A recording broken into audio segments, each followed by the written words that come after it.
250 metre लांबीची रेल्वेगाडी ताशी 45 किमी वेगाने धावते, तर 250 मीटर लांबीचा प्लॅटफॉर्म ओलांडण्यास किती वेळ लागेल?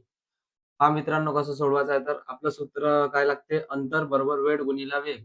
आपल्याला काय करायचं, एकूण अंतर किती आपलं 250 मीटरचा रेल्वे प्लॅटफॉर्म आणि 250 मीटरची रेल्वे गाडी, याची काय होणार, मग एकूण अंतर मध्ये बेरीज होणार आणि वेळ आपल्याला काढायचा, म्हणजे इथं वेळ लिहून टाकायचा आणि वेग किती दिला आपल्याला रेल्वे गाडीचा 45. आता किलोमीटर मध्ये याचं रूपांतर मीटर सेकंद मध्ये करायसाठी आपण याला 5/18 ने गुणून टाकतो आणि इथं भाग दिला तर 9 दुनी 18, 9 पाची 45. आता 250 किती झाले, 500. आता हे खालचे 2 वरती गेले तर किती होते, गुणाकारात 2 आणि हे 5 5 25 इथं खाली येऊन जाणार आणि म्हणजे आपला वेळ निघून जाते मित्रांनो. सोडवलं तर किती होते, 25 दोन्ही 50, 25 0 0 आणि 20 दोन्ही 40. म्हणजेच वेळ किती वर आला आपला, 40 सेकंद. म्हणजे ऑप्शन क्रमांक बी 40 सेकंद हेच आपलं आन्सर असणार आहे मित्रांनो.